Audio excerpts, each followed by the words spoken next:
जय जय जय नमोस्तु नमोस्तु नमोस्तु। नमो अरिहंताणं, नमो सिद्धाणं, नमो ऐर्याणं, नमो वज्रायणं, नमो भूये सौस्वाहुणं। वन्दे तु सर्वसिद्धे धूमचलमणोऽहं गतिं पते। वोचामि समय पाहुये निर्मो सुकेवली वणितं। नमः समय साराय स्वानुभूत्या च कासते चेत्स्वभावाय भावाय सर्वभावान्तरच्छिदे। जिन स्वानुभूति से घेरे मम स्वानुभूति मधिगेरी।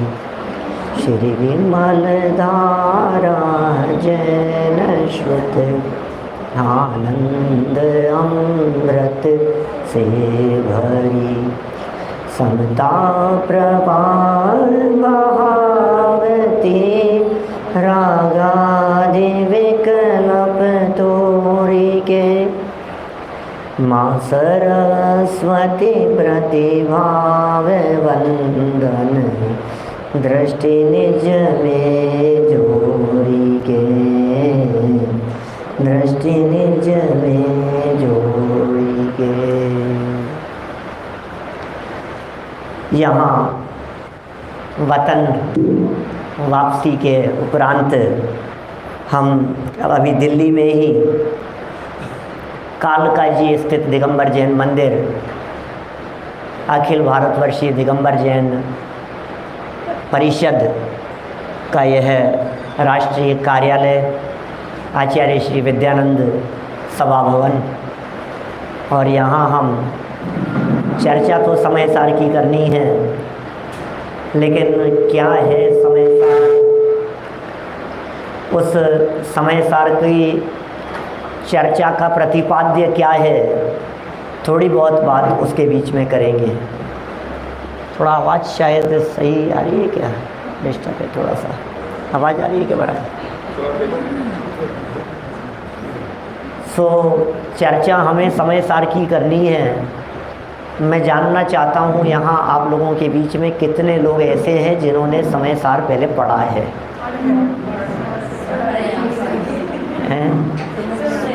सुन रहे हैं हमसे, तो बाकी तो सब नहीं पढ़ा सुना है। आप लोगों ने कभी समय सार के बारे में कुछ शब्द सुना है? किसने लिखा है समय सार? अच्छा, ये भी नहीं मालूम समय सार किसने लिखा है। ये कुंद कुंद नाम के एक आचार्य हैं। थोड़ी आवाज़ गूंज रही है ऐसा लगता है, थोड़ा सा इको कम कर दो।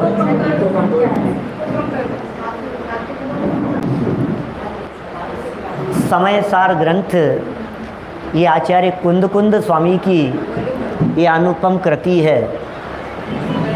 कुंद कुंदाचार्य देव वे आचार्य हैं जो दिगंबर जैन परंपरा में जिनका नाम सर्वोपरि है आचार्यों में।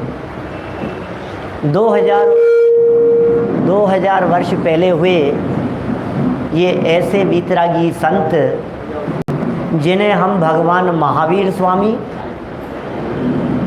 गौतम स्वामी के बाद याद करते हैं।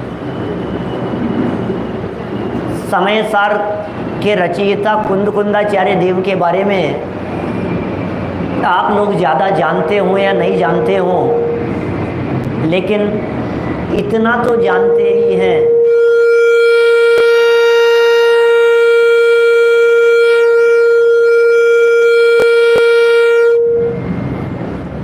इतना तो हम सब जानते ही हैं कि मंगलम भगवान वीरो मंगलम गौतमो गणी मंगलम कुंद कुंदाद्यो जैन धर्मोस्तु मंगलम। ये तो बहुत बार सुना है ना। भगवान महावीर स्वामी के बाद गौतम स्वामी और गौतम स्वामी के बाद कुंद कुंदाचार्य देव को याद किया जाता रहा है। जैन धर्म में इन तीनों का क्या स्थान है और क्यों मंगलाचरण के रूप में इन्हें सबसे पहले स्मरण किया जाता है, माने कुछ तो बात थी कुंद कुंदाचार्य देव में। आज पूरे हिंदुस्तान में जितनी प्रतिमाएं विराजमान हैं दिगंबर जैन मंदिरों में, उन सब में सब प्रतिमाओं के ऊपर कुंद कुंद आमनाए ये शब्द मिलेगा आपको। माने वो कुंद कुंदाचार्य देव कुछ अद्वितीय व्यक्तित्व रहे। ऐसा सुनने में आता है कि साक्षात शरीर सहित विदेश क्षेत्र जाने का सम्मान प्राप्त था कुंद कुंदाचार्य देव को। शरीर के साथ विदेश क्षेत्र गए थे। सीमंदर भगवान की दिव्य ध्वनि 8 दिन तक सुन करके आए थे, उनका उपदेश सुन करके आए थे। खैर अद्भुत व्यक्तित्व थे और उनके द्वारा 5 प्रमुख ग्रंथ जो पंच परमागम के रूप में जाने जाते हैं, उनमें से एक ग्रंथ की चर्चा हमारी यहाँ पिछले लगभग 6-8 महीनों से 8-10 महीनों से चल रही है। और नियमित चलती हुई इस चर्चा में हमें थोड़ा सा और आगे बढ़ना है। आज हम कनाडा और अमेरिका के अनेक शहरों में भी इसी समय सार की चर्चा लगातार करते रहे। यहाँ से टोरंटो गए, फिर टोरंटो के बाद में ह्यूस्टन, डलास, फिर राले, एटलांटा, मियामी, फिर शिकागो होते हुए वापस अभी दिल्ली में अंतिम प्रवचन करके गए थे। भारत का अंतिम प्रवचन दिल्ली में था और लौटने के बाद वापस यहीं से शुरुआत हो रही है ना। अब बहुत सारे लोग आप लोगों में से ऐसे हैं, क्योंकि जाते समय जो चर्चा हमने की थी वो तो हमने चर्चा की थी ध्यान के बारे में। तो विषय कुछ सरल था और ध्यान के बारे में सब जानना समझना चाहते थे। लेकिन अभी जो विषय है ये विषय है समय सार के ऊपर।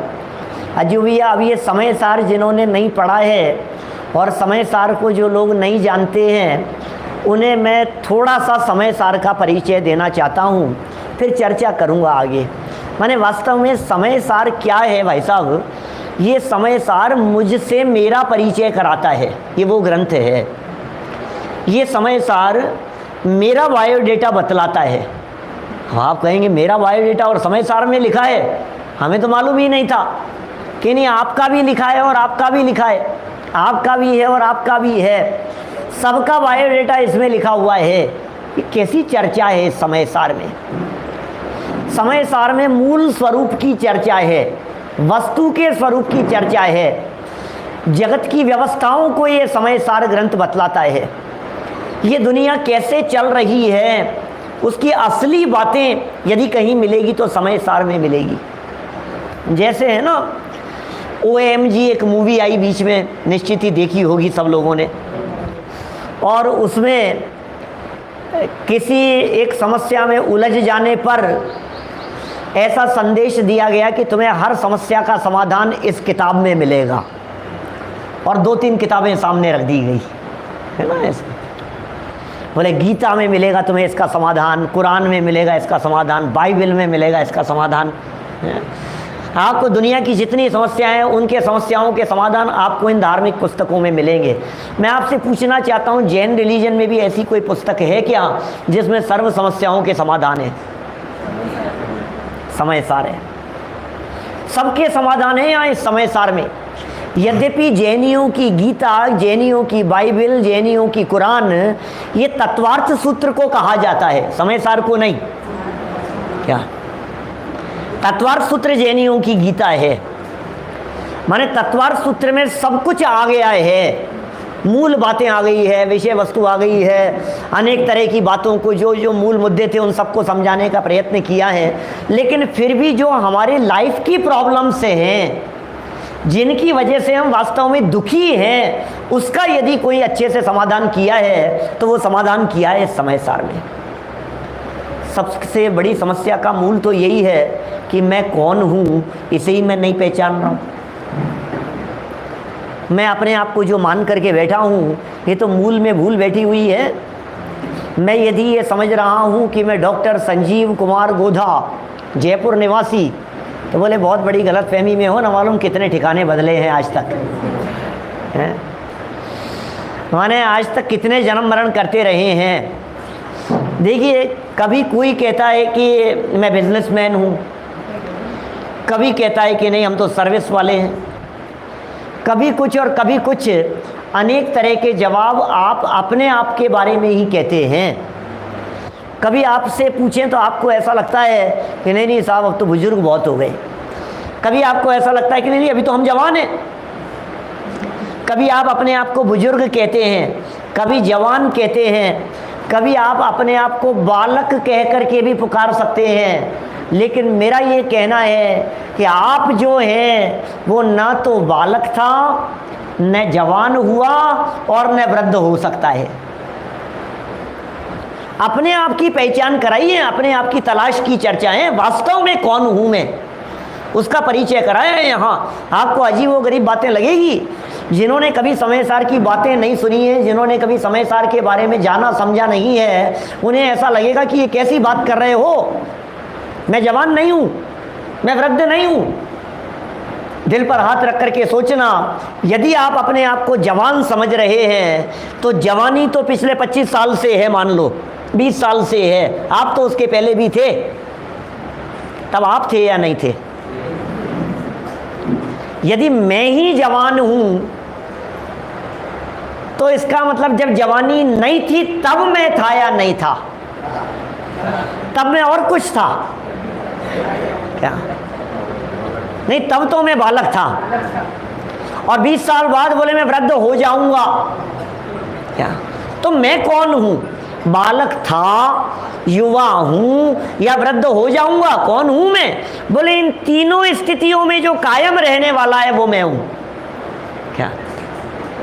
बालक अवस्था में भी था, युवा अवस्था में भी, वृद्धावस्था में भी, हर परिस्थिति में, हर अवस्था में जो कायम रहने वाला एक तत्व है वो तत्व मैं हूँ। और वो कौन है? तो आप ये भी कह सकते हो कि साहब बचपन से लेकर बुढ़ापे तक मेरा नाम तो वही है जो था। क्या क्या नाम बाबूजी आपका? अनिल जी था। बचपन में भी नाम अनिल जी था? अनिल जी है ना आपका नाम, तो अनिल जैन मैं हूँ, ये तो बराबर है बात क्या?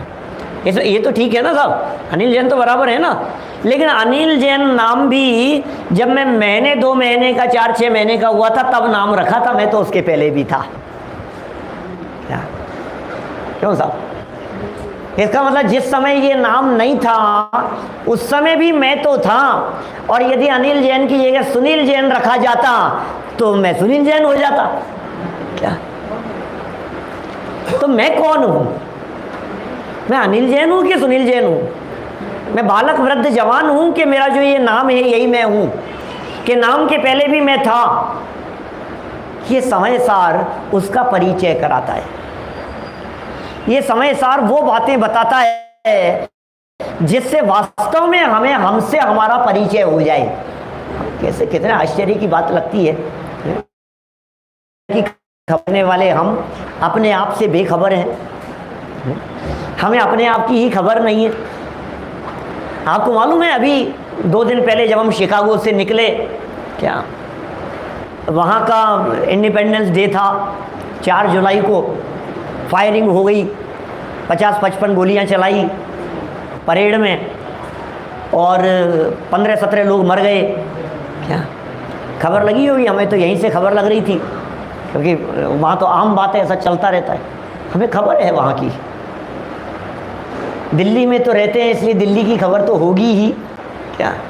लेकिन दिल्ली के बाहर कहाँ कहाँ क्या क्या हो रहा है, अमेरिका के इलेक्शन की खबर है क्या? रसिया का क्या चल रहा है, उसका क्या चल रहा है, साउथ कोरिया क्या कर रही है, सबकी खबर है हमारे को। अपनी खबर है या नहीं है? पूरे दुनिया की खबर रखने वाले हम अपने आप से बेखबर हैं। सच में ये मुझसे मेरा क्या रिश्ता है, यह रिश्ता मैं भूल गया। और इतने चेहरे बदले मैंने, इतने मुखौटे बदले मैंने, असली चेहरा भूल गया। ऐसा ही हो रहा है भाई साहब, असली चेहरा ही भूल गया मैं कौन हूँ, कि मैं सुशील जैन सेठी। अच्छा क्या यही नाम है मेरा? दुनिया मुझे भले ही इस नाम से जानती हो, लेकिन आचार्य देव कहना चाहते हैं भाई इस जन्म से ही नहीं, तुम तो जन्म से पहले भी थे। तब तो ये नाम नहीं था, तब तो ये तन नहीं था, तब तो ये शरीर नहीं था। इसका मतलब कुछ और ऐसा होना चाहिए जो इस शरीर के बिना भी है, जब कभी हम लोगों के बीच में चर्चा करते हैं कि बताओ जन्मते हुए बालक में ये जो परिवर्तन है, किसी का जन्म कहीं संपन्न परिवार में और किसी का जन्म फुटपाथ पर, आखिर ये परिवर्तन क्यों है? तो जवाब है हमारे पास में कुछ, अनिल जी भाई साहब, एक ही जवाब है, पिछला जन्म है ना। ये लगता है ना भाई, ये जन्म से इसने क्या पाप किए कि ये अपाहिज पैदा हुआ, इसने जन्म से ऐसे क्या किया, अभी तो कुछ ऐसा गलत काम किया भी नहीं, फिर ये अंधा क्यों हुआ, ये जन्म से ही इसके कान क्यों खराब हैं, इसने ऐसे परिवार में जन्म लिया, इसने ऐसे परिवार में जन्म लिया, आखिर क्यों? भगवान ने इसको ऐसी सज़ा क्यों दी कि ये फुटपाथ पर जन्म लेवे? भगवान ने ऐसी सज़ा क्यों दी कि जन्म लेते ही इसके माँ बाप मर गए, इसके जन्म लेते ही सोने की चम्मच से पानी पिलाया जा रहा है? आखिर ये फ़र्क क्यों है? तो एक ही जवाब सामने आता है कि पिछला जन्म, पिछले जन्म के बिना नहीं हो सकता है। कोई ना कोई पिछले जन्म में जिसने जैसे कर्म किए होंगे। हम लोग सब लोग यहाँ जो बैठे हुए हैं, सबकी शक्ल एक जैसी नहीं है और सबकी अकल भी एक जैसी नहीं है ना। बड़े दादा कहा करते थे ये वाक्य, सबकी शक्ल एक जैसी नहीं है और सबकी अकल भी एक जैसी नहीं है। कारण क्या है? जबकि सबके दो आंखें, लेकिन सबकी आंखें एक जैसी नहीं है। आंखों का रेटिना सबका अलग अलग है। फेस लॉक आजकल तो सारे मोबाइल सब है ना, फेस से खुल जाते हैं, शक्ल देखते ही। इसका मतलब वो आपके चेहरे को पढ़ लेता है, आपकी आंखों को पढ़ लेता है। और हम आंखें देख करके भी पहचान लेते हैं। कई बार न्यूज़पेपर में ऐसे तक वो आते हैं जिनमें इतनी सी पट्टी आंखों जैसी होती है और पहचानो कौन है। हम पहचान लेते हैं, आंखों से पहचान लेते हैं हम, ये आंखें शाहरुख खान की है या अमिताभ बच्चन की है, क्या मोदी जी की है, ये तुरंत पहचानने में आ जाता है। इसका मतलब ये है सबकी शक्ल अलग अलग है, वही दो कान, वही एक नाक, वही दो आंखें है ना, वही होठ, नाक, सर में बाल, सब बिल्कुल यही हैं। उसके बावजूद भी सब अलग अलग हैं। सबके फिंगरप्रिंट्स अलग अलग हैं, सबका थंब इम्प्रेशन अलग अलग है, पांचों उंगलियों के निशान सबके अलग अलग हैं। क्या चक्कर है ये? हमारी हर चीज़ यूनिक है, हर चीज़ अलग है। एक एक बाल हमारा ऐसा अलग है जो मेरा बाल दुनिया में किसी के बाल से नहीं मिलेगा। डीएनए में पकड़ में आ जाता है क्या? आजकल तो साइंस कितनी डेवलप हो गई है, तुरंत पकड़ में आ जाता है। जितने लोग बैठे हुए हैं अपने यहाँ सभा में, हर व्यक्ति के बाल अलग अलग। क्या बात कर रहे हो आप? बाल का कलर अलग अलग, उनका परिणाम, उनकी योग्यता अलग अलग, कि ये बातें कुछ समझ में नहीं आती हैं हमारे को। क्या इन बातों को समझाने के लिए समय सार लिखा गया है। हर द्रव्य स्वतंत्र है, सबकी क्वालिटी स्वतंत्र है, हर जीव इंडिपेंडेंट स्वतंत्र है, सबके कर्म न्यारे न्यारे हैं, सबके परिणाम न्यारे न्यारे हैं, सबकी योग्यता अलग अलग है, मूल स्वरूप एक जैसा है, जीव का जीव के साथ में स्वरूप एक जैसा है, शरीर सबका एक जैसा है, सबके शरीर में लाल खून है और सबका शरीर मिट्टी है, मिट्टी से बना है और मिट्टी में मिल जाएगा। सबके शरीर की यही स्थिति है ना। ये बातें इस समय सार ग्रंथ के अंदर बतलाई है। समय सार ग्रंथ में शरीर से भिन्न परमात्मा की चर्चा की है। आज तक हमने सब परमात्माओं के दर्शन किए, सबकी भक्ति की, पूजन की, अर्घ चढ़ाए। हम भी सुबह मंदिर आए थे यहाँ दर्शन करने के लिए ऊपर, तब प्रक्षाल चल रही थी और प्रक्षाल के बाद में अर्घ चढ़ाए। आप लोगों में से थे ना, आप थे बाबूजी, है ना। तो जब अर्घ चढ़ रहे थे तो मुझे फिर याद आ रही थी ये बात कि हमारे जो भगवान हैं वो सब सेलेक्टेड भगवान हैं। सेलेक्टेड भगवान, सेलेक्टेड है मतलब तीर्थंकर 24 हैं, बराबर 24 तीर्थंकर बराबर हैं, सब समान है। 24 तीर्थंकर सभी भगवान बराबर हैं। जैसे आदिनाथ स्वामी हैं, वैसे महावीर स्वामी हैं, वैसे अजितनाथ स्वामी हैं। लेकिन मुझे ऐसा लगता है, रोज़ाना अर्घ चढ़ाने वालों से कह रहा हूँ, सुबह देखा मैंने, कई बार भारत में आता हूँ तो ज़्यादा महसूस होती है ये बात, जिन मंदिरों में सुबह सुबह आदिनाथ भगवान को अर्घ चढ़ाते हैं, उसके बाद में सीधे पद्म प्रभु पर पहुँच जाते हैं। पक्का है ना? बिल्कुल। अब परम प्रभु का नंबर लग जाए तो लग जाए, नहीं तो चंद्रप्रभ भगवान पर क्या। और इसके बाद में वासु पूज्य स्वामी का नंबर लग गया तो ठीक, नहीं तो सीधे शांतिनाथ स्वामी क्या। मुनि सुव्रत नाथ स्वामी का नंबर लग जाए तो पता नहीं, लग जाए तो लग जाए, और नेमिनाथ स्वामी का भी लग जाए तो ठीक, नहीं तो पार्श्वनाथ स्वामी और महावीर स्वामी। क्यों साहब, यही है ना पक्का।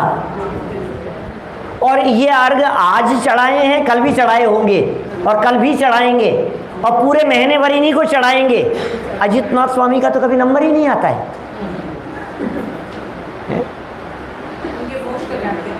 मोक्ष कल्याण साल में एक बार है। संभवनाथ भगवान का नंबर नहीं आता है, मल्लीनाथ भगवान का नंबर नहीं आता है कभी। अभिनंदन नाथ भगवान, सुमतिनाथ भगवान, सुपार्श्वनाथ भगवान, फिर पुष्पदंत शीतलनाथ, श्रेयांसनाथ स्वामी, याद ही नहीं करते। क्या चक्कर है ये। एक्चुअल में क्या है, हम लोगों के कुछ माइंड सेट हो गए हैं। सच में हमारे दिमाग में कुछ ऐसा सेट कर लिया है हमने कि नहीं नहीं ये तो जरूरी है क्या, और बाकी फिर ऑप्शनल है, फिर कभी चढ़ाओ तो चढ़ा दो, नहीं तो ऐसे ही चलता है। मैं कभी विधान कराता हूँ ना भाई साहब, 8 दिन का समझ लो कहीं विधान हुआ तो 8 दिन में 2400 तीर्थंकरों को बदल बदल करके अर्घ चढ़ाते हैं क्या। कम से कम सब तीर्थंकरों को याद तो कर ले वे क्या। हम किसी विशेष भगवान को माने और किसी विशेष भगवान को नहीं माने, हमने तो भगवानों में भी अंतर कर दिए हैं। ये समय सार तो ये कह रहा है कि भगवान के अंतर की बात तो छोड़ो, ये कह रहे हैं भगवान में और तुम्हारे में भी कोई अंतर नहीं है, ये बतलाने वाला ये ग्रंथ है क्या। कैसी बात करें। वर्णी जी का एक कीर्तन है, इस एरिया में तो काफ़ी रहे, सहजानंद जी वर्णी।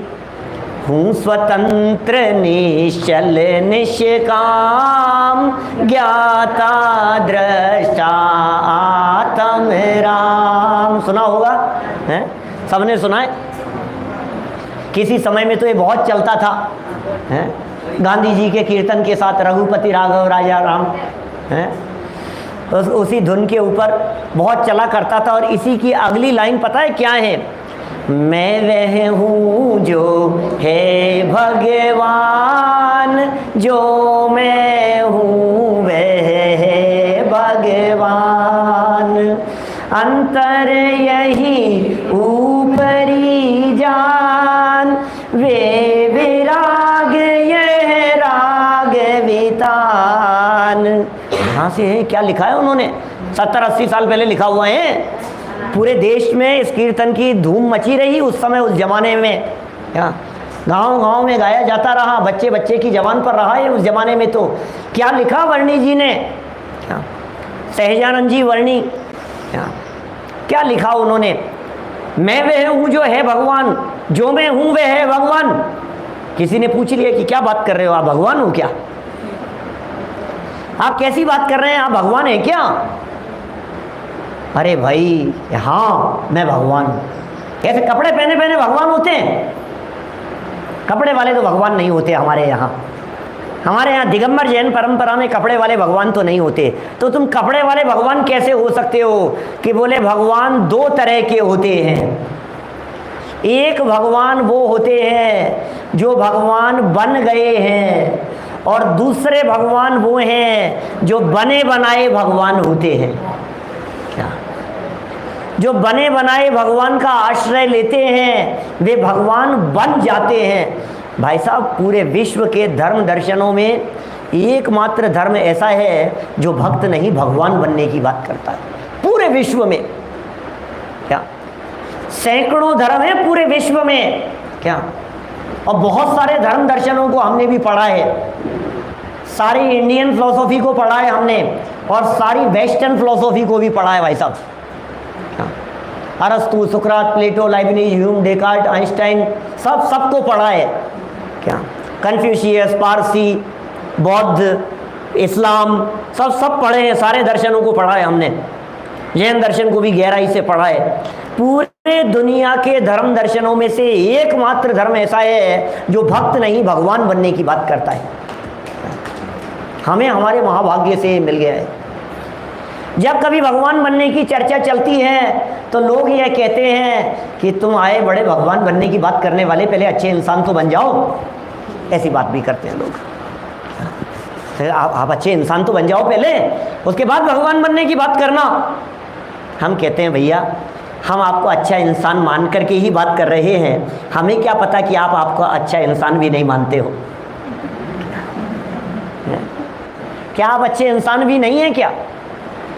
ये तो जैन दर्शन का जो मार्ग है, ये मोक्ष का मार्ग है। सम्यक दर्शन ज्ञान चारित्राणी मोक्ष मार्ग है। दो तरह के भगवान होते हैं। और यहाँ हमारा जो ये प्रकरण चल रहा है समय सार में, गाथा नंबर 89 का जो ये प्रकरण चल रहा है, इस चर्चा में उस बने बनाए भगवान की, उसकी शुद्धता की चर्चा की है। मूर्तिकार मूर्ति बनाता है ना, जब मूर्ति बनती है तो वो मूर्ति बनी हुई दिखती है तो अच्छी मूर्ति बनती है। नहीं समझ में आई क्या कह दिया? पत्थर होता है ना, पत्थर का शिलाखंड बड़ा, पत्थर के बड़े शिलाखंड में मूर्ति बनाने वाला उस बड़ी शिला में ही मूर्ति को देख लेता है। मूर्ति बनाने वाला फिर क्या करता है भाई साहब, विनोद जी साहब, फिर क्या करता है? उस आकृति को देख लेता है और जो एक्स्ट्रा होता है उसको हटाता चला जाता है और मूर्ति निकल के सामने आ जाती है। हमारे यहाँ जैन परंपरा में जो मूर्तियां बनती है, ये मूर्ति बनने की प्रक्रिया, ये भगवान बनने की प्रक्रिया है। क्या मतलब? हमारे जैन प्रतिमाएं जो बनती है, ये जो भगवान बनते हैं, ये भगवान तोड़ तोड़ करके बनते हैं, जोड़ करके नहीं बनते। प्रतिमा खंडित हो गई, हाथ अलग हो गया, दोबारा चिपका देंगे तो वो प्रतिमा हमारे चलेगी नहीं। क्या? वो खंडित प्रतिमा हो गई सब। हमारे यहाँ जो प्रतिमाएं होती है वो तो अखंडित प्रतिमा होनी चाहिए। अखंडित प्रतिमा होनी चाहिए, खंडित नहीं होनी चाहिए। कुछ जोड़ेंगे नहीं, बाहर से कुछ भी नहीं लगेगा। कान जोड़ दिया, नाक जोड़ दिया, ऊपर से आंखें लगा दी, ऊपर से मुकुट लगा दिया, कपड़े पहना दिए, कुछ ऊपर से कलर, कुछ नहीं। जो कुछ भी था उसमें से हटाते चले गए और वो प्रतिमा भगवान के रूप में पंचकल्याण प्रतिष्ठा पूर्वक पूज्य हो गई।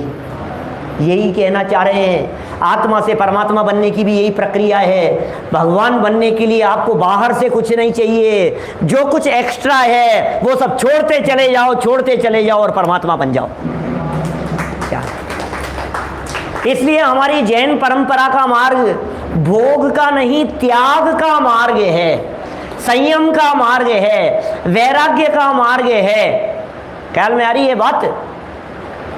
शरीर से कपड़े भी उतर जाएं, कर्म का आवरण है वो भी उतर जाए, अंदर जो राग द्वेष आदि की विकृति है वो भी निकल जाए, और फिर धीरे धीरे करके शरीर भी हट जाए। अब जो शुद्ध आत्मा की अवस्था बची है, बोले ये परमात्मा हो गई। मूर्तिकार अपने बच्चे को मूर्ति बनाना सिखा रहा था, और मूर्ति बनाना सिखाते सिखाते हाथ में छेनी और हथौड़ी लेकर के उससे कहा कि चलो तैयार हो जाओ।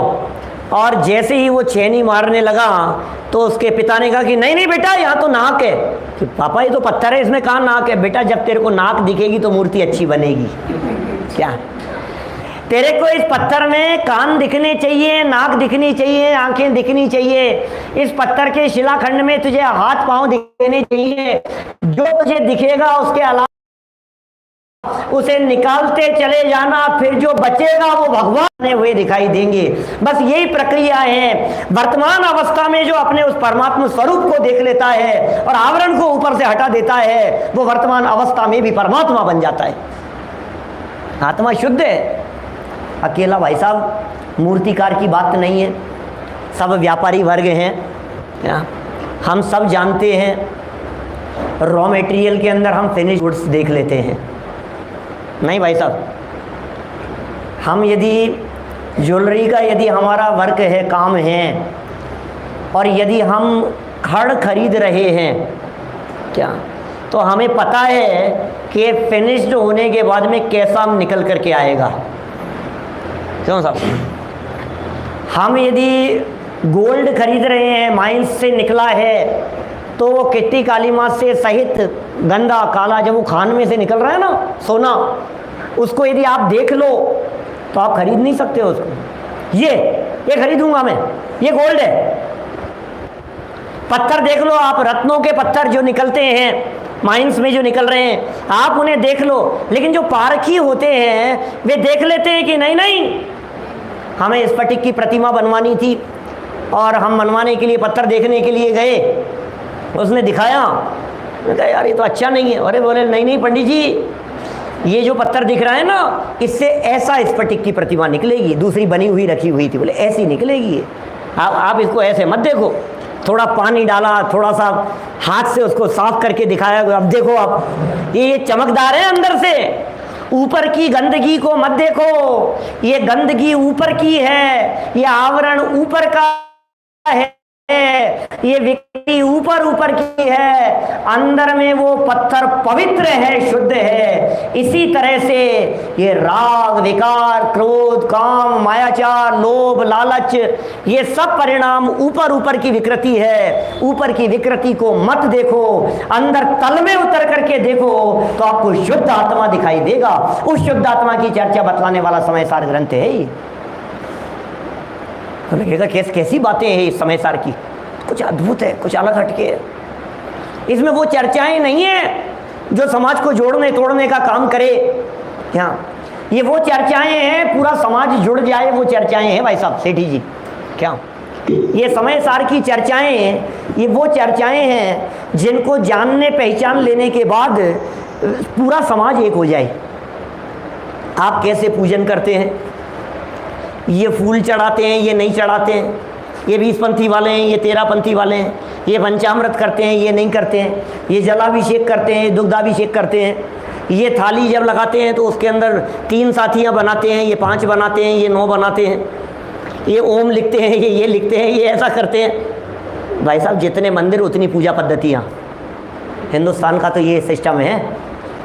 जितने संघ, क्या जितने मुनि संघ, जितने आर्यिकाओं के संघ, हर संघ की पूजन पद्धति सबकी अलग अलग है, सबका सिस्टम अलग अलग है, सबके मंदिर के अंदर काम करने की, प्रक्षाल करने की, पूजन करने की सबकी पद्धति अलग अलग है। यदि तुम इन पद्धतियों के अंदर उलझ जाओगे तो लड़ झगड़ करके टुकड़े टुकड़े हो जाओगे।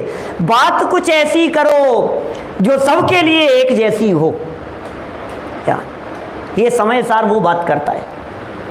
ये समय सार ये कह रहा है, उन मूल सिद्धांतों को बतला रहा है जो साइंटिफिक हैं, साइंटिफिक सिद्धांतों की बात करता है।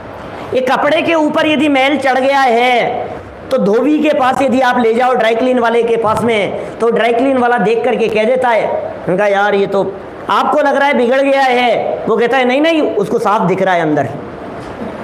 क्या गंदे कपड़े में साफ कपड़ा देख लेता है वो, दृष्टि चाहिए, दृष्टि। ये समय सार उसी दृष्टि की बात कर रहा है।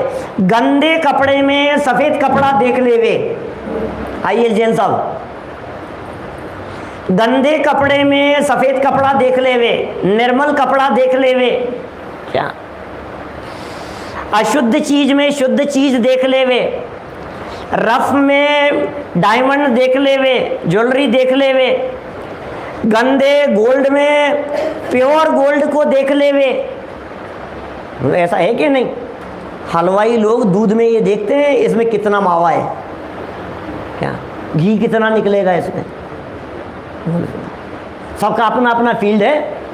अब दिखाई क्या दे रहा है और देख क्या रहे हो। तो ये समय सारी ये बातें कह रहा है, तुम मूल स्वरूप को देखो, कौन किसका करता धरता है, तुम कौन हो और तुम क्या कर सकते हो। ये बातें बताने वाला यदि कोई ग्रंथ है तो वो ग्रंथ है समय सार। बड़ी अद्भुत बातें हैं भाई साहब। लाइफ में एक बार समय सार जरूर पढ़ना। क्या जीवन में समय सार नहीं पढ़ा तो कुछ नहीं पढ़ा, आपने समझ लीजिए। आईने के सामने खड़े होकर के दिखाई देने पर जो स्वरूप दिखाई देता है ना, वो अपना नहीं है, अपना स्वरूप कुछ और दूसरे प्रकार का है। वो स्वरूप यहाँ समय सार में जानने को मिलता है हमारे। मैं कौन हूँ, आया कहाँ से और मेरा रूप क्या, संबंध दुखमय कौन है, स्वीकृत करूं परिहार क्या। इसका विचार विवेक पूर्वक शांत होकर कीजिए, तो सर्व आत्मिक ज्ञान के सिद्धांत का रस पीजिए। मैं कौन हूँ, आया कहाँ से, और मेरा रूप क्या? कभी विचार करते हैं क्या? आज मरे और कल तीसरा दिन है, कौन किसको पूछता है भाई साहब? जितने इकट्ठा करते हैं सारा ढेर लगा रहता है, कोई पूछने वाला नहीं है, कोई संभालने वाला नहीं है। LIC के पास में कितना फंड ऐसा है जिसका कोई क्लेम करने वाला नहीं है? बैंकों के पास में कितने लॉकर्स ऐसे हैं जिनका क्लेम करने वाला नहीं है कोई? कितनी दुनिया भर में प्रॉपर्टी ऐसी है जिस प्रॉपर्टी का कोई मालिक नहीं है। कौन चले गए अपना अपना कहते हुए, सब अपना अपना कहते हुए चले गए हम, और जो अपना है उसकी पहचान नहीं हुई। जो अपना नहीं था उसे अपना अपना कहते हुए मर गए, और जो अपना मूल स्वरूप था उसे हमने पहचाना नहीं। तो एक समय सार मुझसे मेरा परिचय करा रहा है, मेरी प्रॉपर्टी को बतला रहा है। जो छूट जाए वो मेरा नहीं, और जो मेरा वो कभी छूटता नहीं। ये सब छूट जाने वाले हैं भाई साहब। क्या दुनिया में जितने भी पदार्थ हैं, ये सारे पदार्थ, सारे संयोग, ये सब छूट जाने वाले हैं, इनमें कुछ साथ में रहने वाला नहीं। फिर भी हमें लगता तो ऐसा ही है कि नहीं नहीं नहीं, है तो मेरे ही, है तो मेरे ही। अब अपना अपना मान करके बैठे हुए हैं हम इनमें, और क्या लगे हुए हैं? क्या ये हमारी मूर्खता नहीं है? क्या नादानी नहीं है? क्या समझदार तो सब हैं। ये मैं कोई नई बात नहीं कह रहा हूँ। मैं जो बातें कह रहा हूँ ये वैराग्य की चर्चाएं नहीं करना चाहता हूँ अभी, लेकिन हम सब इस बात को जानते हैं कि मरने के बाद में कोई किसी का नहीं है, सब छूट जाता है यहीं। ये बातें कोई बताने की थोड़ी ना, ये तो हिंदू मुसलमान जैन सब लोग जानते हैं। क्या ये बात कौन नहीं जानता है? सब यहीं छूट जाता है। फिर उसके बाद क्या कर रहे हैं भाई साहब? उसके बाद क्या कर रहे हैं? वही सब तो इकट्ठा कर रहे हैं जो साथ में नहीं जाना है। क्या क्या हो क्या रहा है? मैं वो राजा की कहानी सुनी होगी शायद आप लोगों ने कदाचित। वो एक राजा था और उस राजा को बड़ा एकदम कुछ विकल्प आया इस तरह का कि यार बड़ा सीरियस चलता है यहाँ राज दरबार में, सब कुछ सब सीरियस रहते हैं और सबके अलग अलग पद हैं, पोस्ट हैं। सुनी है? किस किस ने सुनी है? एक आध पद ऐसा भी होना चाहिए। सुनो चला, एक ने, इतने लोगों में से एक व्यक्ति ने सुने हैं, तो एक आध पद ऐसा भी होना चाहिए जो मूर्खादि राज का पद हो। सभा में कोई मूर्खादि राज भी होना चाहिए। अपनी मूर्खता भरी बातें करें और थोड़ा सा सबका एंटरटेनमेंट होता रहे, थोड़ा सा माहौल में थोड़े से सब हंसें उसकी बातें सुन करके। ऐसा कोई मूर्ख व्यक्ति भी होना चाहिए। तो बोले सबको कह दिया, मंत्री, सेनापति, वैद्यराज, सब जो लोग उनके रत्न थे, सबको कह दिया कि नगर में तलाशो, कोई एक ऐसा व्यक्ति लाओ, अपनी एक पोस्ट क्रिएट करते हैं और यहाँ राज दरबार में हमारे साथ में बैठेगा। और मूर्ख व्यक्ति की तलाश की गई और एक मूर्खादि राज उसको बुलाया गया, गद्दी पर बिठाया गया, उसके गले में एक पट्टा डाल दिया गया, मूर्खादि राज उसका नाम रख दिया गया। राज दरबार में कोई घटना होती थी, कुछ होता था, कुछ उससे भी सलाह मशवरा लेते थे और वो अपनी ऊट पटांग बातें कहता था और थोड़ा सा माहौल, टेंशन भरा माहौल थोड़ा सा लाइट हो जाता था। सालों निकल गए, राजपाट सब इसी तरह से चलता रहा। एक बार राजा की तबीयत बहुत ज़्यादा खराब हो गई। जब राजा की तबीयत बहुत ज़्यादा खराब हो गई तो राजा की तबीयत ज़्यादा खराब हो जाने पर डॉक्टरों ने जवाब दे दिया और ये कहा कि अब तो ये कुछ घंटों के मेहमान हैं। अब राजा बिस्तरों पर पड़े हुए हैं, चारों तरफ लोग उनको संबोधन कर रहे हैं राजा को। कोई बड़े विद्वान आ गए, वो संबोधन कर रहे हैं, मंत्री जी कुछ कह रहे हैं, सेनापति कुछ कह रहे हैं, रानियाँ पास में खड़ी हुई है और सबका जो संबोधन था वो सुन करके उधर वो मूर्खाधिराज भी खड़ा हुआ है। उनकी बातें सुन करके, चूंकि जब सब लोग ये बातें कर रहे थे कि महाराज कोई बात नहीं, चिंता मत करना, आप जो है सो है, क्या पीछे से चिंता करने की ज़रूरत नहीं है, ऐसी जब बातें कही जा रही थी तो मूर्खाधिराज को भी लगा कि मुझे भी कुछ बोलना चाहिए और उसने राजा से कहा कि महाराज कहीं जाने की तैयारी हो रही है क्या? क्या जब लोग कह रहे पीछे चिंता मत करना, इसका मतलब शायद आपकी कहीं जाने की तैयारी हो रही है क्या? तो राजा ने कहा कि हाँ हाँ। तो महाराज कहाँ जा रहे हो? क्या बताऊं इस मूर्ख को। लंबी यात्रा पर जा रहा हूं तो महाराज सब सिपाही उपाही सब तैयार हो गए, सब लोग तैयारी है पूरी कि नहीं नहीं कोई सिपाही उपाही नहीं जाएंगे कहीं भी, कोई सिपाही उपाही कोई साथ में नहीं जा रहे हैं, सेना साथ में नहीं जाए। अच्छा फैमिली टूर पर जा रहे होंगे महाराज। भाई वो मूर्ख तो मूर्ख, वो क्या समझे वो कि जो बातें थी। अच्छा बोले नहीं नहीं नहीं, तो बोले रानियां वगैरह भी साथ में नहीं जा रही है, तो अकेले ही किसी सीक्रेट मिशन पर जा रहे हो क्या? अब उससे क्या कहते कि नहीं अकेले ही जाना है, उसको समझा दिया कि अकेले ही जाना है। तो महाराज सब पैकिंग वगैरह हो गई, खाने वाने की रास्ते की सारी पैकिंग वगैरह हो गई क्या?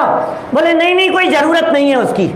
अच्छा क्या कहता कि कुछ नहीं है, कुछ भी साथ में ले जाने की। अच्छा महाराज कोई आपका परिचित रहता होगा क्या? आप शायद पहले जाके आए हैं क्या?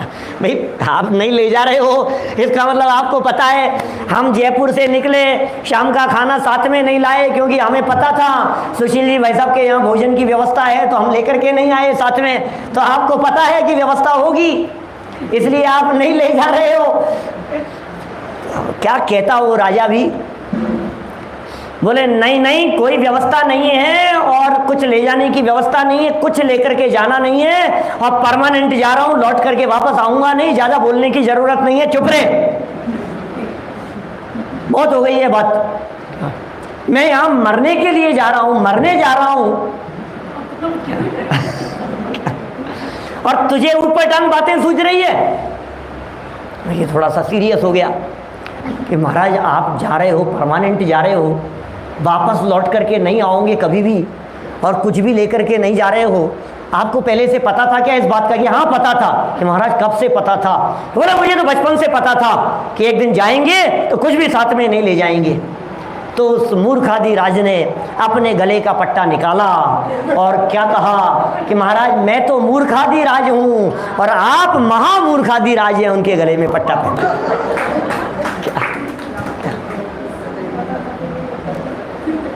जब आपको पता था कि कुछ भी ले जाने की व्यवस्था नहीं है, फिर भी जिंदगी के 50 सालों से आप लगातार उन्हीं चीज़ों को जोड़ते रहे जो साथ में नहीं ले जा पाएंगे।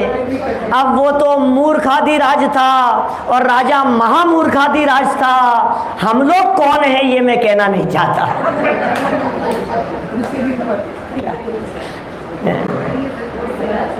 बोलो हम सबको पता है ना क्या? अच्छा चलिए, फ्लाइट में सफ़र तो सबने किया होगा। आप फ्लाइट में अपने हैंड बैग में चाकू लेके जाते हैं या नहीं? कैंची, माचिस, लाइटर, क्या बात कर रहे हो आप? हैं? अलाउ ही नहीं है? तो अलाउ नहीं है तो लेके तो कोशिश तो करो, लेके तो जाओ साथ में। फिर क्या होगा? क्या लिक्विड भी नहीं जाता है 100 ml से ज़्यादा, तो उठाकर अपनी आंखों के सामने नेल कटर था निकाल कर ऐसे पटकते हैं, ऐसे क्या आपकी चीज़ कोई भी ऐसे ऐसे डाल देते हैं बगल में डब्बे में। कितनी बार महसूस किया होगा क्या? सबको पता है ना। मतलब फ्लाइट में सफ़र करते समय जब हमें पता है जो सामान साथ में नहीं जाएगा उसे हम हैंड बैग में साथ में नहीं रखते हैं। अब हमें भी लंबी यात्रा करनी है आगे, अगले जन्म के लिए हम क्या इकट्ठा करते जा रहे हैं? क्या हम वो सब इकट्ठा कर रहे हैं जो साथ में नहीं जाएगा। जो चीज़ साथ में जाएगी विनोद जी साहब वो चीज़ होनी चाहिए ना। क्या जो चीज़ साथ में नहीं जाएगी वो सब इकट्ठा करेंगे तो फिर क्या होगा? क्या सब यहीं छूट जाएगा। तो फिर पंडित जी ऐसा भी कुछ है क्या जो साथ में जा सकता है और ये इकट्ठा करने योग्य है? ऐसा भी है क्या? कुछ भी नहीं जाता है साथ में। क्या जाएगा साथ में? ये सब जाएगा, सब जाएगा भाई साहब। क्या नाम भाई साहब आपका? प्रमोद जी। सब जाएगा साथ में, मालूम है आपको? सब चीज़ साथ में जाती है, सब चीज़ साथ में जाती है कि हाँ सब चीज़ साथ में जाती है। जो भी चीज़ आप कर रहे हो पूरे लाइफ टाइम उसका सबका रिकॉर्ड तैयार हो रहा है, वो रिकॉर्ड साथ में जाएगा। क्या ये कौन सा रिकॉर्ड कौन तैयार कर रहा है? रिकॉर्ड कौन तैयार कर रहा है?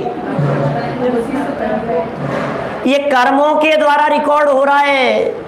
जीवन भर जो हमने जोड़ तोड़ की है, जीवन भर जो इकट्ठा किया है, जीवन भर जो हम जोड़ने तोड़ने इकट्ठा करने में लगे रहे हैं, जो राग द्वेष किए हैं, जो मायाचारी, छल कपट, बेईमानी, धोखाधड़ी, कषाएं, लड़ाई झगड़े, विवाद, राग द्वेष, मोह माया, सब कुछ जो कुछ भी हमने किया है, ये सब हमारे साथ में जाएगा। हमारा किया हुआ एक एक चीज लिखी जा रही है, नोट की जा रही है, उसकी कॉपी तैयार हो रही है। उसे डुप्लीकेट कॉपी कहते हैं, उसे कार्बन कॉपी कहते हैं। कार्बन कॉपी होती है ना, आजकल तो कार्बन का जमाना ही नहीं है? Carbon copy. ऐसे ही अपने साथ में एक शरीर के अंदर एक और शरीर है, उसका नाम है कार्बन शरीर, कार्बन शरीर, कार्बन शरीर। क्या है वो कार्बन शरीर? क्या करता है वो कार्बन शरीर? जो भी हम कर रहे हैं उसका लेखा जोखा हिसाब किताब होता है वहां पर। बोले वो कैसे धुलेगा? हमारे द्वारा किए गए कर्म कैसे धुलेंगे? उसको धोने का उपाय क्या है? बोले उसके धोने का उपाय इस समय सार में बतलाया है। पहले तो ये स्वीकार करो कि ये मैल ऊपर ऊपर है, पहले ये स्वीकार करो कि ये गंदगी ऊपर है, पहले ये स्वीकार करो ये आवरण ऊपर है, ये अशुद्धता ऊपर है, ये कर्म ऊपर ऊपर है, ये ऊपर है, अंदर नहीं है, स्वभाव में मूल में प्रवेश नहीं कर रहे हैं। और जो जिस चीज़ को ऊपरी समझेंगे उसे ऊपर ऊपर से हटा देंगे तो काम हो जाएगा। ये करने योग्य कार्य है, उस मूल स्वरूप को बतला रहे हैं। कोई किसी का करता धरता नहीं है, आपके इकट्ठा करने से इकट्ठा भी नहीं होता है। सच बात तो ये है। बोलो, हमें लगता है ना कि हमने इकट्ठा कर लिया, हमें लगता है ना हमने जोड़ लिया, हमें लगता है हमने ये सब कर लिया। ये समय सारी ये कह रहा है तुम्हारे करता धरता तो हो सकते हो, शरीर के करता नहीं हो। तुम परद्रव्य के कर्ता नहीं हो, तुम संयोगों के कर्ता नहीं हो, तुम महल मकान के कर्ता नहीं हो, तुम व्यापार के कर्ता नहीं हो, बिजनेस के कर्ता नहीं हो, तुम पैसा इकट्ठा करने के कर्ता धरता नहीं हो, तुम चाह करके भी पैसा कमा नहीं सकते हो, और तुम्हारे कमाने से पैसा कमाया नहीं जाता और तुम्हारे खर्चने से खर्च नहीं किया जा सकता। ये बातें समय सार में बतलाई है, मोटे मोटे विचार करने पर समझ में नहीं आती है भाई साहब, सच में समझ में नहीं आती है। क्या बात कर रहे हो साहब? मैंने कमाया है पिछले 40 साल के अंदर, मैंने जो कमाया है, क्या मैं क्या बताऊं आपको।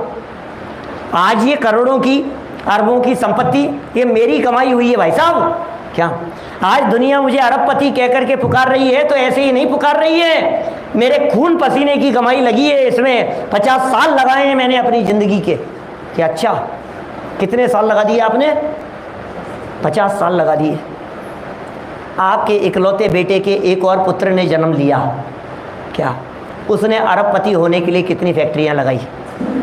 प्रमोद जी भाई हैं क्या क्या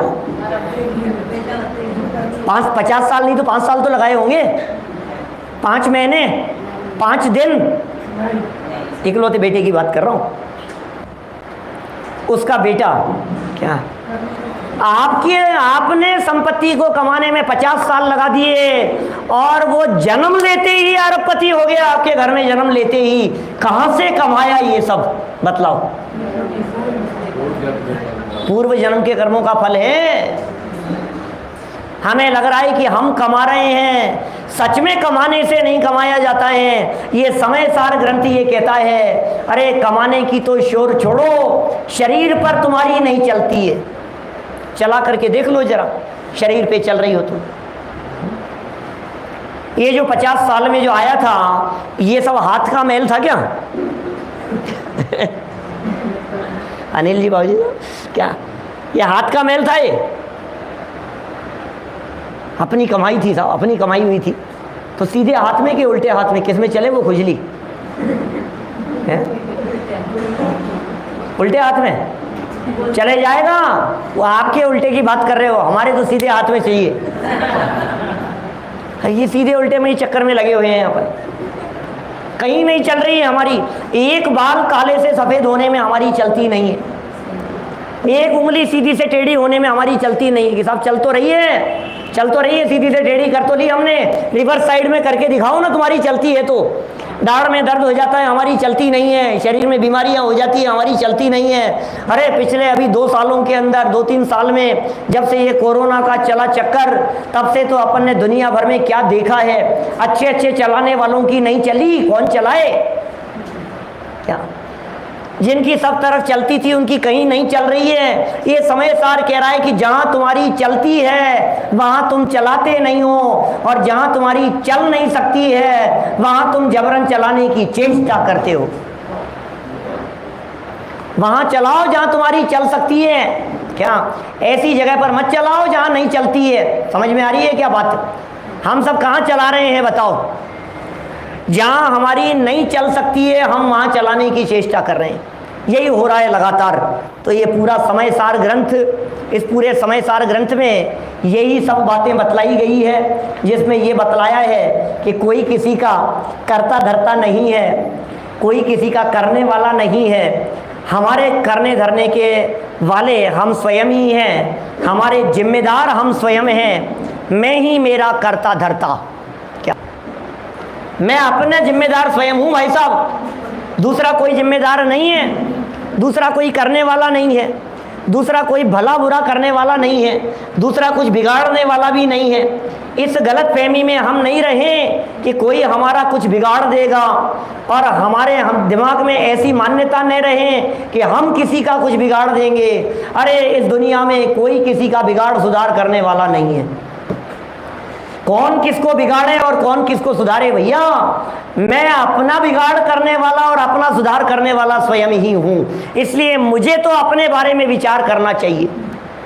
मैं कैसे अपना उद्धार कर सकता हूँ, मैं कैसे अपना कल्याण कर सकता हूँ, मैं कैसे अपना विकास कर सकता हूँ, मैं कैसे अपने आप को जान पहचान सकता हूँ, ये आत्मा परमात्मा कैसे बन सकती है, इसके बारे में मुझे गंभीरता से विचार करना चाहिए। ये जन्म बड़े भाग्य से मिला है, खोने के लिए नहीं है। मनुष्य जीवन मिला, जैन कुल मिला, बड़े भाग्य से ये जनवाणी सुनने का अवसर मिल गया।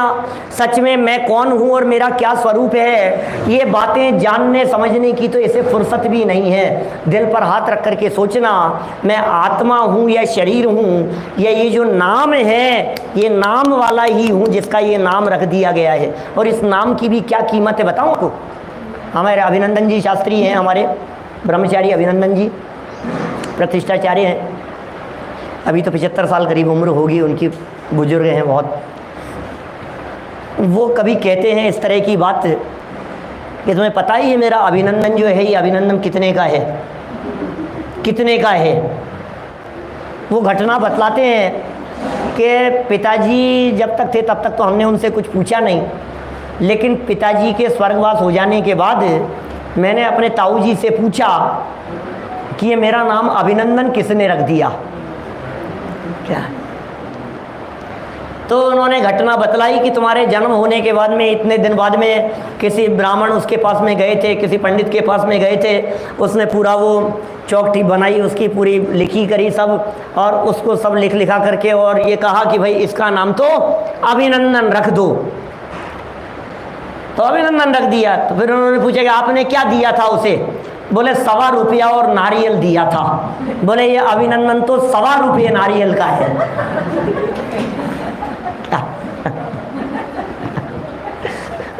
क्या इस नाम की कितने का है ये, कितने में रखा गया है ये? 1.25 रुपये नारियल जैसा है ये। इस नाम में क्या दम है, इस नाम की क्या कीमत है जिस नाम के पीछे हम मरे जा रहे हैं। इस नाम के पीछे एक बेनाम तत्व बैठा हुआ है उल्लास भाई, एक ऐसा तत्व बैठा हुआ है जो नहीं मरने वाला है, जो अजर अमर तत्व है, जिसे देख लेने पर, जिसके अवलंबन लेने पर भगवान बनने का मार्ग शुरू हो जाता है। ये समय सार वो बातें बताने वाला ग्रंथ है। कुछ अद्भुत बातें हैं, जानने समझने योग्य बातें हैं। कितना बतला सकता हूँ अभी इतनी सी देर में। शाम को हम जबलपुर पहुँच जाएंगे, दोपहर की फ़्लाइट से जबलपुर जा रहे हैं। नियमित इसी समय पर इसी ग्रंथ को आगे बढ़ाएंगे। क्रमशः विधान है, वहाँ विधान चल रहा है। आप इतना अवश्य, जिन्होंने नहीं पढ़ा, किसी ने भी नहीं पढ़ा अभी तक तो समय सार पूरा, जीवन में एक बार जरूर नियम संकल्प प्रतिज्ञा लेवें कि कभी अवसर बनेगा तो एक बार ये समय सार क्या कहता है, ये समय सार की क्या दृष्टि है, ये समय सार में क्या बातें बतलाई गई है, लाइफ में एक बार हम अवश्य इन्हें जानेंगे, पहचानेंगे, मुझसे मेरा परिचय करेंगे। सच में मैं जानने वाला तत्व हूँ, मैं शरीर नहीं हूँ, शरीर के भीतर रहने वाला तत्व हूँ। शरीर धरा रह जाएगा और हम चले जाएंगे तब क्या होगा, आए कहीं और से हैं, चले जाएंगे कहीं और। इन बदलती हुई अवस्थाओं में भी नहीं बदलने वाला कोई तत्व है, उसे पहचानने का प्रयत्न करें।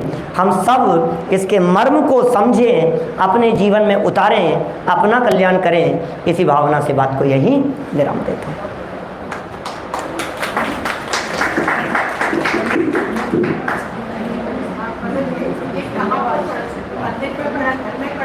हाँ, घर में भी पढ़ सकते हैं। मेरे नियमित प्रवचन YouTube पर अभी भी काफ़ी लोग लाइव सुन रहे थे। बहुत लोग, सैकड़ों लोग लाइव सुनते हैं, सैकड़ों हज़ारों की संख्या में। सो आप वहाँ से भी लाभ ले सकते हैं। YouTube पर आप देख सकते हैं, doctor Sanjeev Godha YouTube channel पर, वहाँ से लाभ मिल जाएगा। पकड़ा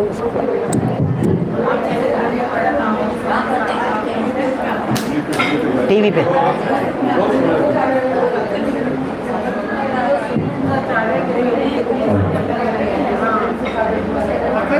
बोले महावीर भगवान की जय।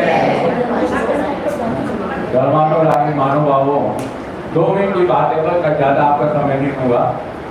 मैं भी कुछ काफ़ी बातें बोल दूँगा। आपने इतने अच्छे सुंदर व्याख्यान संजीव गोधा जी का भी सुने और हमारा फर्ज है कि हम उनको धन्यवाद ज्ञापन जरूर दें। हमारा आभार कि अभी आपने जैसे संजीव ने हमको बताया कि यहाँ से जब वो टोरंटो, राले और कनाडा, अमेरिका की यात्रा पे जा रहे थे तो उनका यहाँ से मेरे ख्याल से वो शुरुआत थी, वो अंतिम नहीं, वो शुरुआत थी उनके प्रवचनों की। अंतिम कभी कुछ नहीं होता। और आज फिर जा रहे हैं और अभी जो वहाँ पे जबलपुर पे आपके व्याख्यान है, यहाँ से फिर शुरुआत हो रही है उस आगे। तो और भगवान करे जितने सुंदर आपने अभी हमको व्याख्यान दिए, समय सार के बारे में बताया। तुमको आचार्य ने ये लिखा, समय सार 2000 साल पुराना हमारा ये जहाँ तक ख्याल है। और कुंदाद्री, साउथ इंडिया में कुंदाद्री पर्वत पर कुंद आचार्य ने का रचयिता है, आदि वो गुफा है। मेरे को भाग्य मिला, सौभाग्य मिला, मैंने वहाँ दर्शन भी किए हैं कई बार। साल में 2 बार में जरूर जाता हूँ। कुंदाद्री पर्वत है और वहाँ पे दर्शन भी करता हूँ। तो बहुत निसंदेह समय साल एक अपने आप में अनमोल हमारा शास्त्र है, जिसको हमें अवश्य पढ़ना चाहिए। इसकी मूल प्रति भी चमन वेद गोला में रखी हुई है। ऐसा कहा जाता है कि इसकी मूल प्रति चमन वेद गोला में रखी हुई है। और हमें इसका अभी इसके समय साल को लेकर के कई महानुभावों ने इसकी एक पॉकेट टाइप किताब भी निकाली हुई है, जो शायद हमारे खुद यहाँ भी अवेलेबल है। अगर यहाँ नहीं है, आप हवाई जहाज में बैठे, आप उसको पढ़िए। जैसा अभी संजीव जी ने बताया, अवश्य पढ़ना चाहिए, बहुत काम की चीज़ है। कितनी सुंदर बात बोली, मेरे आपने अनमोल बातें बोली हैं। तो उसमें कितनी अच्छी एक सुंदर बात जो मुझे लगी, जो शायद मेरे को वो ज्ञान पहली बार ही प्राप्त हुआ है कि जब प्रतिमा बनती है, देखिए कितनी गहराई में जाइए आप, जब प्रतिमा बनती है तो उसका जो पाषाण का जो है वो हटाया जाता है, तो वो हटाया जाता है। यदि आपकी तब क्या कहते हैं, भगवान की आकृति बन जाती है। यदि सीधे सच्चे सवाल से समय सार में आज उनकी हमारे बताया जो भाई साहब ने कि आप जब पाषाण से पत्थर हटता है तो तब आकृति भगवान की आती है। आप अपने आत्मा से उन कर्मों की निर्जरा करोगे तो आत्मा भगवान बन जाएगा। मतलब कितनी सुंदर बात है, कितनी गहराई है उसके अंदर। तो मैं तो आज पहली बार, हम रोज सुनते हैं कि अपने कर्मों की निर्जरा करो, अपनी आत्मा को भगवान बनाओ, ये आत्मा ही परमात्मा है। हम जिन दिन की अपने दर्शन करते हैं तो वो पाषाण है, पाषाण के अंदर उसकी प्रतिष्ठा करने के बाद जब तक हम अपनी आत्मा से उसको अपने हृदय बीच गिरा दो, हम रोज बोलते हैं। तो तब तक वो भगवान हमारे यहाँ आ जाएंगे, तो वही आत्मा वही भगवान है। और कितनी बड़ी बात है कि यही एक जैन धर्म है, आपने भी अभी हमको बताया कि हम उस जैन धर्म में पैदा हुए जहाँ पे आज की डेट में भी हम लोग भगवान बन सकते हैं, किसी और धर्म में ऐसा नहीं है। पर एक चीज मैं और कहूँगा, प्रदीप जी, मेरी आपसे प्रार्थना है कि ये बात सही है कि हमारे साधु अलग है, हमारे विचार अलग हैं, हम 13 पंथ है, कोई 20 पंथी है, कोई ऐसे पूजा करता है, संग संग में पूजा हो रही है होती है, पर 24 भगवान एक ही है, 24 भगवानों के नाम एक ही है, हमारा महामंत्र नमोकार मंत्र एक ही है, और हमारा वो प्राकृत भाषा में लिखा है, वो प्राकृत भाषा में कोई भी आने वाला हो पढ़ता प्राकृत भाषा में। ये जैन धर्म की एक बहुत बड़ी एकता है, और ये जरूर आप बताएं, हम अपने एकता के ऊपर भी चलते हैं। हम आपको बहुत बहुत आभार प्रकट करते हैं, बड़ा सुंदर। मैं तो यूट्यूब पे तो आपको 1-2 बार मेरे सुनने का मौका प्राप्त हुआ, आज साक्षात आपको सुना। सुशील भाई ने बहुत आपकी बात कही थी, तो जो कहा उससे कहीं ज्यादा आप मेरे को तो आज प्रभावित किया, इसमें कोई शक नहीं है। हम आभार प्रकट करते हैं हमारे पूर्व अध्यक्ष, हमारे कर्मठ कार्यकर्ता, आपका परिवार सुशील भाई का भी, कि संजीव जी को यहाँ लेकर के आए। हाँ, मतलब पूरे परिवार का, हमारे पूनम अंकल आपके जो शुरू से ही हमारे परिषद परिवार से जुड़े हुए हैं, तो मैं आपका हृदय से आभार प्रकट करता हूँ साहब। आज आपकी फिर से इंडिया में शुरुआत हुई है जबलपुर जाकर के, आप यहाँ पधारे, उसके लिए परिषद परिवार, मैं और अपने अध्यक्ष साहब को बहुत बहुत आभार प्रकट करता हूँ। धन्यवाद। मैं तो सिर्फ यही कहूँगा कि आप जबलपुर जा रहे हैं, जबलपुर से वापस आते वक्त आप बात नहीं आती, बिहार से जब आप आगे जाएंगे यूपी में, तो यहीं से होते हुए जाइए। Thank you.